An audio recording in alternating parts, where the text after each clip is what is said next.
Doctor, en muchas ocasiones hemos visto que las personas indican toda una eh, invención que hay en la sociedad de que, por ejemplo, muchas personas mueren a consecuencia de las vacunas que tuvimos que ponernos muchos cuando se dio la epidemia del COVID-19. Sin embargo, no hay ninguna evidencia científica de eso y más bien puede ser por otros factores asociados. Y en muchos casos, cuando mueren personas adolescentes o personas ya mayores de edad, de una edad menores de 25 años, se puede asociar a las drogas. Tal vez si usted nos habla y introducimos el tema de estas muertes súbitas que se presentan. Sí, realmente ha habido toda una invención, como usted lo dice, de gente que atribuye muertes súbitas a efectos secundarios de vacunas, ya sea del COVID, ya sea de otro tipo de vacunas. Lo que se demostró en su momento era que en un porcentaje muy bajo de casos, llámese un caso de cada 100.000, podía haber efectos secundarios en las vacunas del COVID con una trombosis. Eso significa que se le hacen coágulos a la gente en los vasos sanguíneos y pueden irse a los pulmones y ahogarse. Pero eso es extremadamente raro. Ahora, muertes súbitas originadas en el corazón, que son las más frecuentes, no tienen ninguna relación demostrada con la vacunación, ni con el COVID, ni con otras vacunas que la gente se haya puesto recientemente. Como usted bien lo decía, existen drogas de abuso que la gente usa, llámese adolescentes, llámese personas jóvenes, por ejemplo, todas las que tienen que ver con cocaína y sus derivados, incluso el crack, que es de tan diseminado uso, por ejemplo, en personas habitantes de la calle, metanfetaminas y este tipo de estimulantes que usan para, por ejemplo, los adolescentes estar en fiestas y estar bailando por horas y horas y no cansarse, no tener que comer ni tomar agua. Todo esto lo que hace es aumentar la reacción de huida, si usted no sé si ha oído ese concepto, que es, por ejemplo, la reacción simpática del sistema nervioso autónomo, que es un sistema nervioso que uno no puede controlar, ¿verdad? Que es el que controla las vísceras. Por ejemplo, cuando usted, qué sé yo, se le mueve el estómago, se le mueven los intestinos. Eso es el sistema nervioso autónomo. Usted no puede voluntariamente mover su intestino o mover su estómago. Entonces, la reacción simpática es como cuando alguien es perseguido por un perro que lo va a morder. Entonces, ¿qué es lo que pasa? La frecuencia cardíaca, es decir, los latidos cardíacos se aceleran, la presión arterial sube, toda la sangre se va al cerebro, al corazón, a los músculos para poder salir corriendo. En los ojos, la pupila, que es la abertura donde entra la luz del ojo, se dilata, se abre, las vías respiratorias se abren, los esfínteres, que son, por ejemplo, la parte anal y la parte donde la gente orina, pues, se cierran para evitar que haya gastos de energía innecesarios. Toda la sangre que iba a las vísceras, por ejemplo, se desvía hacia los músculos y usted está preparado para huir. Entonces usted ha visto sus videos, por ejemplo, de gente que es perseguida por un perro o está en un peligro y salta una malla de 3 metros. No saben ni cómo, ¿verdad? Porque normalmente no podrían ni subir una cerca de metro y medio, pero saltan una malla de 3 metros y caen al otro lado como si nada, porque es una explosión de adrenalina que la gente llama. Lo contrario es lo parasimpático, que sería más bien como cuando usted acaba de comer, tiene sueño, la marea alcalina, está somnoliento, porque toda la sangre más bien está en las vísceras y para tratar de digerir esa comida que usted acaba de ingerir. Entonces, ese tipo de drogas, como le venía diciendo, tipo metanfetaminas, tipo cocaína, todas esas son simpático-miméticas, que esto significa en lenguaje médico que aumentan al sistema nervioso simpático, que es el que les decía de la respuesta de huida. Entonces, una persona que ya tiene en su corazón algún estado predisponente, por ejemplo, que ya tiene placas de ateroma, tiene las arterias coronarias comprometidas por ateromas, ¿verdad? El corazón va a latir más rápido, va a ocupar más oxígeno y ahí puede ocurrir un infarto, ¿verdad? Y en personas muy jóvenes puede ocurrir incluso lo que se llama un espasmo de las arterias coronarias. ¿Qué quiere decir esto? Una arteria normalmente está relajada, está bombeando sangre, ¿verdad? Pero las arterias, que son pequeños vasos, tienen músculo en su pared y estas drogas pueden hacer que ese músculo se contraiga fuertemente, se haga un espasmo coronario y la persona sufre un infarto que puede ser fulminante, porque el corazón entra en una arritmia, ¿verdad? Normalmente el corazón late, digamos que en reposo unos 70, 80 latidos por minuto. cuando usted está haciendo ejercicio puede llegar hasta 130, 140, dependiendo de la persona, o más incluso. Pero, digamos, en estos casos entra un desorden que se llama una arritmia, entonces el corazón no es capaz de bombear y la persona inmediatamente pierde el conocimiento. Y si no hay cerca unos aparatillos que se llaman desfibriladores, que ustedes no sé si los han visto en aeropuertos, en algunos sitios públicos, que son como paletas eléctricas que le ponen a la gente en el pecho para revivirles, por decirlo así, para ordenar ese impulso eléctrico del corazón, pues la persona puede fallecer. Entonces, si hay una persona muy joven, adolescente o adulto joven, menor de 30, 35 años, que se supone que falleció de un infarto o de un evento cardiovascular reciente, siempre hay que investigarlo por la presencia de drogas en el organismo por esta razón. Ahora, ¿cómo es esa investigación en la morgue? Sí, realmente el cadáver difícilmente va a tener algún signo de consumo de drogas. Por ejemplo, si la persona es consumidora de crack, digamos, de forma crónica, puede tener en sus manos quemaduras, porque creo que son unas pipas que son como de metal, entonces van a tener quemaduras, van a tener los dientes afectados por el humo, por el carbón, este hollín, ¿verdad?, que se produce. Hay una patología que se llama pulmón de crack, que cuando usted abre el fallecido, es un pulmón que está distendido, pesado y sobre todo negro, como lleno de carbón por dentro. Eso es el llamado pulmón de crack y está descrito en personas que usan crónicamente esa droga. Pero otras drogas que son, digamos, que requieren mucho menos cantidad, como la cocaína, que es inhalada, prácticamente usted en el cuerpo no va a ver nada. A lo mejor va a ver en el tabique nasal, si lo explora bien, va a ver que el tabique está como adelgazado, incluso a veces roto, porque lo que pasa con la cocaína es que es vasoconstrictor, es decir, los vasos sanguíneos se contraen fuertemente, lo mismo que les explicaba del corazón, ¿verdad? Se contraen fuertemente y producen que la sangre no circule, entonces el tabique de la nariz se muere, porque mucha gente lo que hace es inhalar esa cocaína. Entonces, se pueden encontrar signos en cocaína, signos en marihuana, igual los dientes amarillos, igual quemaduras en las manos, mancha amarilla en las manos que se llama mancha sepia, ¿verdad? Como las fotografías sepia, que son como de un color cafezusco. Y así dependiendo de cada droga, pero muchas no dejan mayor signo del organismo. Tiene que ser la curiosidad del médico forense que piense, esta persona pues puede tener en sangre alcohol, drogas de abuso. ¿Por qué en sangre? Porque es en el momento en que falleció estaba circulando esa droga. Si tienen orina, a lo mejor la consumió días antes. También se pueden tomar otros fluidos. El humor vitrio, que es lo que está relleno el ojo, ¿verdad? El líquido transparente del cual está relleno el ojo. Se puede tomar hígado, se puede tomar riñón, se puede tomar músculo esquelético. Todo eso en los laboratorios de toxicología son capaces de analizarlo y determinar los niveles y determinar la presencia de la mayoría de tóxicos. ¿Y cómo hacen ustedes para trabajar con los toxicólogos para determinar eso? Me imagino que hay alguna orden o ustedes eh, sacan esa parte del órgano o cómo es que se hace toda esa conjunción entre el toxicólogo y el forense. Es una pregunta interesante porque cuando yo entré a laborar a la morgue judicial hace mucho tiempo, era más artesanal la cosa. Usted simplemente en un tubo de plástico con el número de autopsia enviaba una bolsa plástica con ya sea la sangre o ya sea si es un tubo de ensayo, ¿verdad? De vidrio con sangre o si es un tubo plástico con hígado o con riñón, lo enviaba a toxicología simplemente con número de autopsia y ya no había mayor cosa.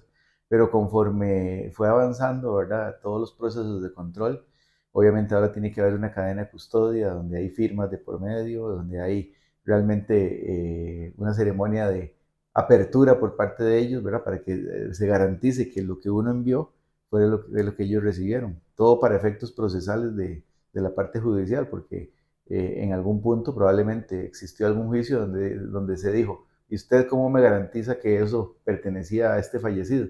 Y no hubo forma de demostrarlo. Entonces ahora todo tiene que seguir una cadena de custodia estricta. Muy importante lo que usted mencionaba hace poco sobre los efectos del consumo de drogas en las personas.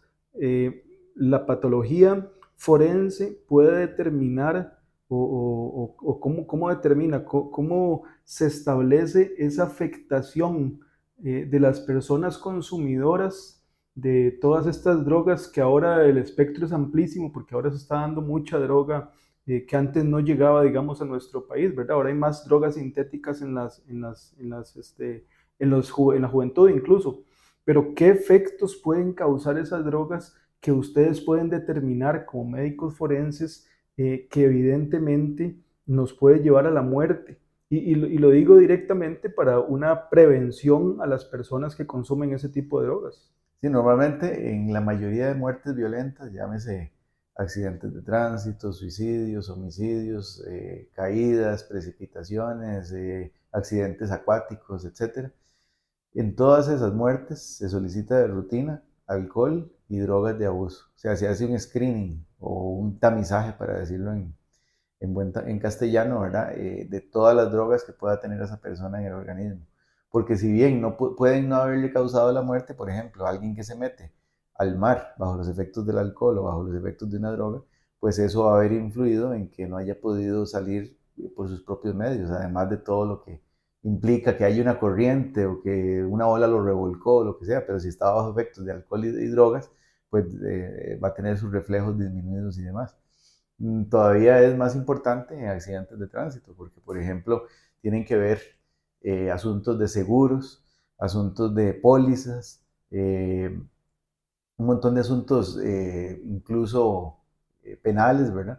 Porque entonces dice, bueno, esta persona iba conduciendo bajo los efectos del alcohol, entonces eso fue lo que probablemente condicionó a que chocara, a que matara a otras personas, a que comprometiera a los que iban con él en el carro, etcétera, etcétera.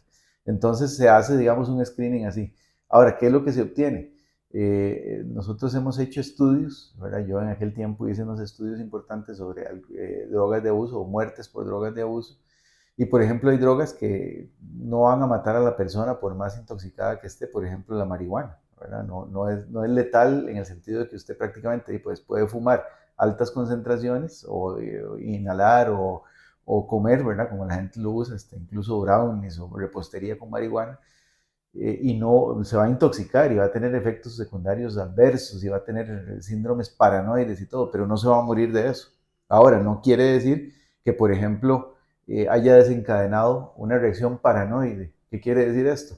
Que la persona consume marihuana y entonces cree que alguien lo está persiguiendo y está alucinando que lo está persiguiendo un monstruo, qué sé yo, y sale corriendo y no se fijó y lo atropelló un carro porque pasó la pista corriendo sin fijarse o cayó en un barranco por andar corriendo ahí, ¿verdad? Sin ninguna razón. Otras drogas, como la presencia de cocaína en cualquier nivel en el organismo, puede usted justificarle una muerte siempre y cuando los hallazgos de autopsia sean concordantes. ¿Qué quiero decir con esto? Usted tiene una persona joven, 30, 25, 30 años, y muere súbitamente, o sea, o ya se le dio un dolor de pecho, una sensación de ahogo y cayó muerto, ¿verdad? Eso son en cuestión de minutos. Usted dice, pero está muy joven para que ya tenga las arterias del corazón comprometidas, para que ya tenga una enfermedad cardiovascular instaurada.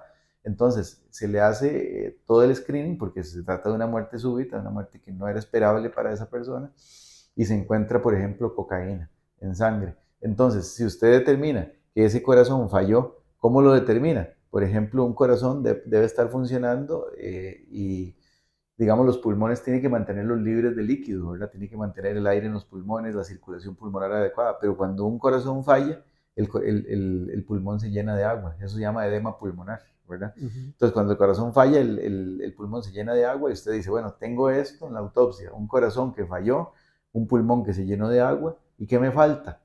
La presencia de la droga, ¿verdad? En el organismo, entonces eso dice usted, ¿qué fue lo que pasó? Haciendo que el cadáver hable. La persona consumió algún grado de esta droga, entró en una arritmia, el corazón no funcionó y los pulmones se llenaron de agua. Entonces uno lo hace retrospectivamente para determinar si es compatible con la presencia de este tóxico en sangre. Y así con metanfetaminas que son parecidas en el mecanismo de acción. Hay otras drogas que son más alucinógenas como por ejemplo, los hongos que la gente consume, ¿verdad? Como de forma recreativa, difícilmente van a matar a alguien, pero pueden desencadenar una reacción, como les dije, paranoide o una reacción donde una persona agreda a otra. Yo estoy consumiendo ese tipo de sustancias y hablando con usted y después veo que usted, o me imagino que usted me va a matar, entonces yo lo mato primero. Y no era algo real, no estaba pasando eso. Y entonces desencadena ese tipo de violencia. Por eso son drogas que son ilícitas y que son de un consumo pues cuidadoso. Y ahora lamentablemente se ha puesto muy de moda la famosa droga zombie, que hemos visto casos en otros países como Estados Unidos, como México, donde las personas pues prácticamente se convierten en zombies. En ese tipo de drogas, ¿qué es lo que está pasando? Porque esas drogas sí son muy peligrosas para llevar a la muerte a las personas debido a la cantidad de otras sustancias distintas que tienen, que incluso son de uso veterinario. Claro, no estoy seguro de cuál es exactamente la sustancia que dice usted para la droga esta que transforma en zombies a la persona, pero sospecho que es el fentanilo, ¿verdad? Fentanilo, correcto. El fentanilo realmente es un derivado de los opioides. Y si nos vamos más hacia atrás, usted recuerda, por ejemplo, las amapolas, el cultivo de amapolas en el Medio Oriente, el opio, que era lo que se usaba mucho en China como parte de droga recreativa. ¿Y qué es lo que pasa? Estas drogas son más bien al contrario o contrarias al mecanismo de acción de cocaína, sino que más bien son como inhibidoras del sistema nervioso, actúan parecido al alcohol. Y voy a explicarles cómo actúa el alcohol en el organismo, porque el alcohol, aunque es una droga o una sustancia lícita, permitida, pues también genera enfermedades como el alcoholismo, puede contribuir con accidentes de tránsito, accidentes acuáticos y un montón de patologías más, violencia, etc. Resulta que el alcohol es un inhibidor del sistema nervioso central, pero es un inhibidor selectivo. ¿Qué quiere decir esto? Que va a ir inhibiendo partes del cerebro poco a poco. Entonces, usted comienza a tomarse algunos tragos y lo primero que se le inhibe es la parte frontal del cerebro. Y en el lóbulo frontal está como los frenos suyos para que usted no pueda, digamos, no esté siempre como muy alegre y muy dicharachero y muy jiji con todo el mundo, para decirlo de una forma coloquial. Entonces, como cuando le inhiben esa parte frontal, entonces usted ya está súper desinhibido, súper simpático, haciendo bromas, todo el mundo le cae bien. Esa es la primera parte del alcohol. Después va a inhibir la parte pues más hacia atrás, parietal, y la parte occipital. Entonces, parietal, ¿qué significa? Por ejemplo, ya los movimientos, usted va a tener algunos problemas de coordinación. La parte occipital ya va a tener problemas de visión, va a comenzar a ver doble. Y ni se diga ya cuando llega al cerebelo, ¿verdad? Va en este sentido, de adelante hacia atrás. Cuando llega al cerebelo, entonces va a tener problemas de equilibrio, va a tener problemas de coordinación, ataxia, que es lo que llaman a la marcha de las personas borrachas que no pueden sostenerse, ¿verdad? Mucho menos hacer el famoso 4 que ponen a hacerlos los oficiales de tránsito y demás. Y después llega el tallo cerebral, que es lo último, lo más primitivo que hay en el cerebro, y ahí sí corre peligro, porque ahí están los centros respiratorios, los centros cardíacos, y la persona con una dosis suficiente de alcohol puede morirse por un paro respiratorio. No sé si usted ha visto incluso algunos retos que hacen incluso en el mismo TikTok, donde una persona agarra una botella de vodka, un litro entero, y se lo toma cor. Entonces, un tipo de ingreso de alcohol de ese tipo en el organismo puede llegar a un nivel en sangre tan alto que la persona no solo se duerma, como los borrachillos que se duermen y quedan ahí inconscientes más o menos por algún tiempo, sino que hay un paro respiratorio y muerte. Entonces, los opioides, como llámese opio, que es la madre de todas estas drogas. Está la morfina, está la metadona, está el fentanilo y otro montón de derivados sintéticos, ¿verdad? Que son opioides. Entonces, dependiendo de cuál derivado sea, van a tener efectos más severos que otros. Pero en general, los opioides lo que hacen es eso, una inhibición que si llega a darse una dosis suficientemente alta, le da un paro respiratorio a la persona. ¿Y qué significa un paro respiratorio? Que los músculos de respiración que normalmente obedecen al cerebro y al tallo cerebral ya dejan de responder. Entonces la persona pues se ahoga porque no puede respirar. Y todo eso se puede determinar post-mortem. Eh, El nivel de alcohol, que la muerte tuvo que ver con eso. claro, hay un fenómeno importante porque usted dice, no es lo mismo que una persona que nunca haya tomado o que tome poco, se tome esa botella de vodka cor, y el nivel de alcohol se le dispare tanto que la mate casi que en pocos minutos.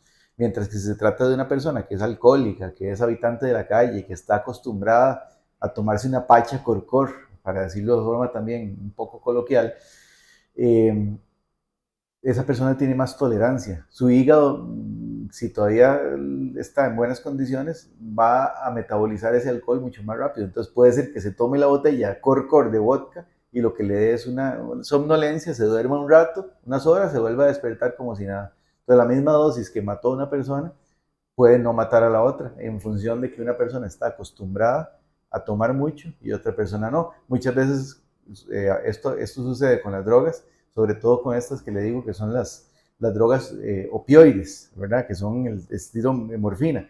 Una persona que por primera vez le ponen morfina para el dolor, pues le alivia el dolor, siente además efectos ahí como placenteros, pero si sigue consumiendo morfina para los dolores crónicos, por ejemplo, los pacientes terminales, qué sé yo, cada vez ocupa dosis más altas porque hay una tolerancia a esa sustancia. Entonces, si al principio le ponían una ampolla de morfina inyectada, ahora le ponen 10 ampollas. Ahora, si a una persona que nunca ha consumido morfina le pone usted 10 ampollas, la mata inmediatamente. Entonces, esos son fenómenos con los que hay que jugar, ver los niveles y ver lo que pasó con signos indirectos. ¿Qué vamos a encontrar en una autopsia que tiene un paro respiratorio?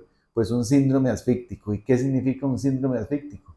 Pues resulta que si usted abre los órganos están recubiertos, tal vez los estimados oyentes han escuchado del peritoneo, que es lo que está dentro del abdomen. Usted abre el abdomen y todas las vísceras están recubiertas por una membrana transparente que se llama peritoneo. Los pulmones tienen una membrana parecida que se llama pleura.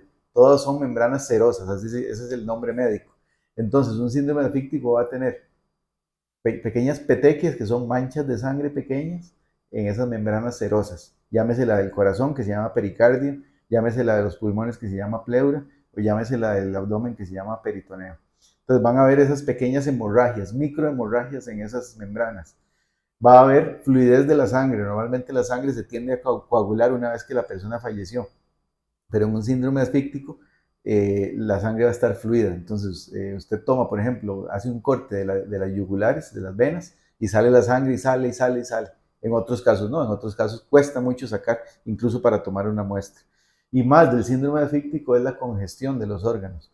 Un órgano congestivo significa que está un órgano inundado de sangre, como lleno de sangre, ¿verdad? Entonces, todo eso uno lo puede ver en las autopsias y puede establecer, esta persona tiene un síndrome asfíctico. Y si además se le encuentra un nivel elevado de morfina o un nivel elevado de heroína o de fentanilo, ahora que está de moda también, pues puede asociarse a la muerte con un paro respiratorio, por ejemplo. Ahora, podemos aprovechar porque tenemos una gran cantidad de mensajes y de preguntas que nos han hecho por medio del TikTok para darles respuestas. La primera pregunta es la siguiente. Fío Molina, por ejemplo, nos dicen, ¿cómo se realiza una autopsia a las personas que les pasa un accidente y el cuerpo queda prácticamente irreconocible o si faltan partes del cadáver? Claro, eso es interesante. Por ejemplo, en accidentes de tránsito de muy alta energía, partes de la persona pueden ser amputaciones, pueden quedar en la escena, ¿verdad? Bien puede ser una persona que sufrió un accidente de tránsito y sobrevivió algunos días, estuvo internada, entonces le amputaron una pierna, por ejemplo, entonces la pierna quedó en el hospital y después la persona fallece y lo que resta del cuerpo va para la morgue. Entonces uno pide el reporte de esa pierna que se le amputó. Y en otros casos que son terribles, ¿verdad? Por ejemplo, queda el cerebro, ¿verdad? En la calle y los agentes judiciales tienen que agarrar una bolsa y agarrar el cerebro o agarrar una mano o agarrar dedos, ¿verdad? Y llevarlos junto con el cadáver. Y después todo eso en la morgue, digamos, por decirlo así, se junta para decir, bueno, sí corresponde, estas heridas son contusas, estas heridas son de arrancamiento, de abulsión, etc.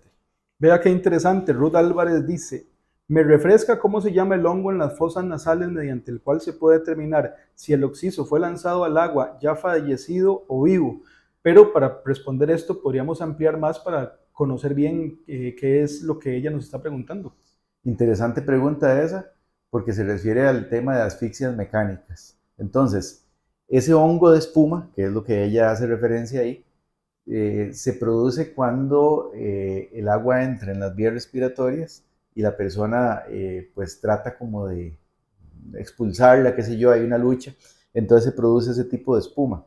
pero no es exclusiva de las personas que se ahogan, sino que también en otro tipo de asfixia se puede presentar con menos frecuencia. Pero ella bien lo señala ahí, que lo más frecuente o lo típico es encontrar en las personas que se ahogan. Una persona que ya está muerta y la tiran al agua para simular que se ahogó, pues no va a tener ninguna reacción en vías aéreas. Una persona que se ahogó realmente, puede ser que no tenga ese hongo de espuma por fuera, que es en las fosas nasales o en la boca, pero a la hora de abrir usted la tráquea, por ejemplo, ahí va a estar la espuma. Bueno, aquí tenemos a Mari que dice, ¿cuánto tiempo se tardan haciendo una autopsia? Bueno, hay mucha variabilidad en eso, porque por ejemplo hay autopsias relativamente sencillas, como por ejemplo una persona que se ahorque, hablando de asfixias mecánicas. Entonces, bueno, lo que hay que hacer es tomar fotografías, examinar las ropas, determinar el surco de ahorcadura y hacer la disección de todas las vísceras. Entonces, digamos que lleva menos tiempo, pero hay autopsias muy complejas. Por ejemplo, una persona que falleció por múltiples heridas por proyectil de arma de fuego, popularmente conocidas como balazos.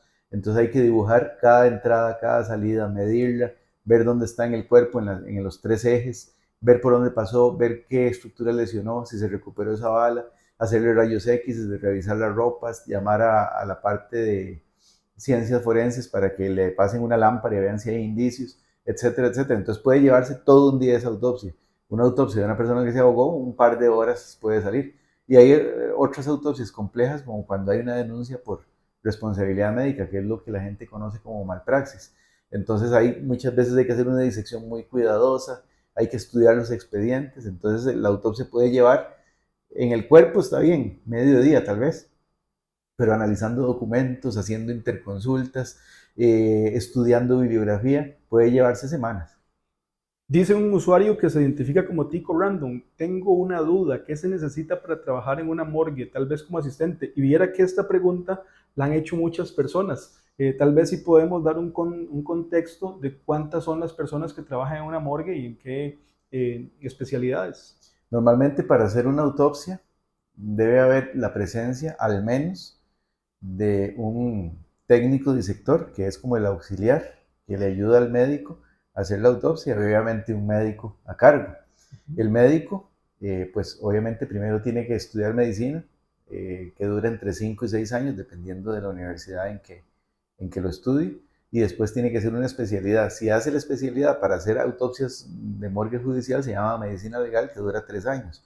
Si hace la especialidad para hacer autopsias en hospitales, se llama anatomía patológica, dura 4 años. Entonces, por lo menos 10 años de estudio para poder responsabilizarse de una autopsia.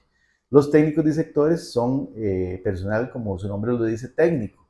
¿En qué? En que realmente lo que estudian es una tecnología de salud que le permite manipular el cadáver, hacer disección para sacar las vísceras, ayudarle al médico cuando ocupa tomar fotografías, cuando ocupa medir alguna cosa, alguna lesión, extraer cerebro, extraer columna o médula espinal. Todo eso ellos lo estudian para efectos de poder ser auxiliares, y eso pues es una carrera que durará un par de años, ¿verdad? Después de que la persona salga del colegio puede estudiar eso. Y además siempre hay personal auxiliar de morgue, la gente que limpia y demás, pero los que participan directamente en una autopsia son el médico responsable, ya sea forense, ya sea patólogo, ¿verdad? Y el técnico disector. Esas son las dos personas básicas.